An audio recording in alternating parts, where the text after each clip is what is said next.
Imagine você sentado numa varanda alta, olhando o horizonte dourado como quem coleciona lembranças em vez de dias. Imagine que você tem tudo que o dinheiro pode comprar, casas, viagens, respeito, e ainda assim, algo dentro de você ficou preso, como uma porta antiga que não quer mais abrir. Agora sinta a cadeira de rodas sobre você, o peso do corpo que já foi forte, e a sensação de não conseguir mover um pé sem pensar duas vezes. Essa é a sua pele por um momento, por silêncio, distância, saudade de um tempo em que andar significava liberdade e não dependência. Antes de começarmos, não se esqueça de se inscrever no canal e comentar de onde você está assistindo. Aquele dia começou como todos os outros. O vento batia nas janelas e eu via o brilho do sol refletindo nas coisas mais simples da casa. No vaso antigo, no relógio de parede, nas fotos espalhadas. Ele ficava horas olhando o horizonte, como se procurasse ali uma resposta que o mundo médico não dava. A família vinha e ia, preocupada, oferecendo o que podia, fisioterapia, promessas, palavras cuidadosas, mas havia uma distância que nem remédio preenchia. Era a distância do orgulho, eram palavras que ficaram por dizer. Ele, homem rico de situações incontáveis, agora dependia de nós para subir um degrau ou trocar de cadeira. E isso doía, não só no corpo, mas na alma. Foi quando ela apareceu, vestida de branco, com um jeito que lembrava as crianças da praça. Ela veio tranquila, os olhos brilhando como quem carrega segredo. Na mão, uma pequena bacia de metal polida que refletia a luz de um jeito peculiar. Dentro da bacia havia um líquido, mas não um líquido comum. Parecia ouro líquido, com partículas que subiam como pequenas estrelas. Ela se aproximou sem pressa, com um sorriso manso, e falou com naturalidade: "Beba isso e você irá andar de novo." Um riso que misturava descrença e resistência. Riu como quem não acredita em conto de fada, como quem não aceita atalhos para o que a vida impõe. Eu entendi naquele riso o ceticismo de quem já perdeu muito para a vida e também um medo antigo de depender. Mas a menina não saiu correndo. Ficou ali, parada, com a bacia estendida, e no seu olhar havia uma calma que desarmava. As mãos dele tremeram ao pegar a borda da bacia para provar educadamente, não por fé. Bebeu com cuidado, como quem recebe um oferecimento fora do comum. O gosto era suave, uma mistura de doçura e algo que lembrava chá de infância. Nada espetacular, e nada aconteceu no primeiro segundo. A sala respirou fundo, as conversas cessaram. Os olhos que antes divertiam-se com a cena agora buscavam qualquer sinal, qualquer movimento novo. O primeiro sinal foi pequeno. Os dedos das mãos dele se fecharam com mais firmeza.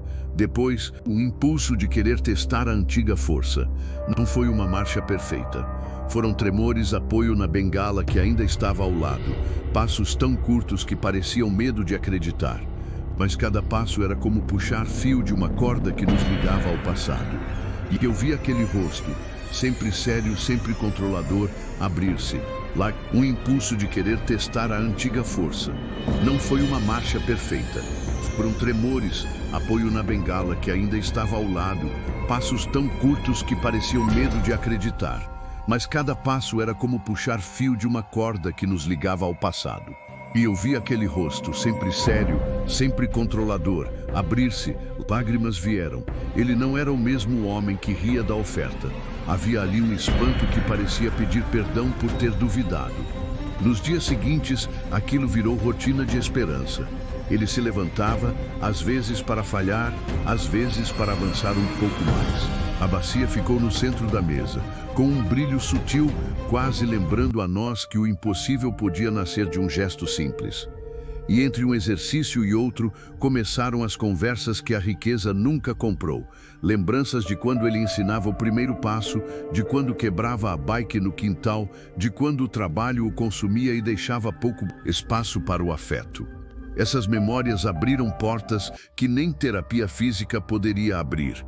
O orgulho foi cedendo lugar a palavras curtas, a desculpas, pequenos gestos de cuidado que pareciam tão grandes naquela casa. Lembro de um dia em que o neto trouxe uma velha fotografia em preto e branco. Era ele jovem, com uma camisa surrada, sorrindo com um amigo. Colocamos ali no centro e pudemos ver que lá atrás havia um menino que andava, corria e caía. Reconhecer aquela criança foi como reconhecer que ainda existia vida dentro dele, mesmo que adormecida por anos. A cura que veio não foi apenas do corpo, foi também do tempo, da família que se aproximou sem medo, do perdão que saiu manso dos nossos lábios, porque nós mesmos estávamos cansados de guardar coisas pequenas que viraram pedras grandes. E então veio o momento que toda história precisa, a prova diante do mundo. Ele, com passos mais firmes, saiu para a varanda. O vento parecia mais amigo. As mãos que antes seguravam a roda com força agora estavam soltas ao lado do corpo. A menina de branco observava de longe, como se soubesse que o trabalho dela era apenas acender uma faísca. A vizinhança parou. Amigos vieram ver, e eu vi nos olhos dele uma mistura de gratidão e tristeza. Gratidão por ter voltado a sentir o chão, tristeza pelos anos que passaram sem abraços certos. Foi ali que ele, olhando para mim, tomou minha mão e disse, com voz rouca, perdão pelos momentos em que não soube pedir ajuda. Eu respondi o mesmo, perdoado, e o abraço que veio depois não precisava de mais palavras. Se essa história tocou você, compartilhe com alguém da sua família ou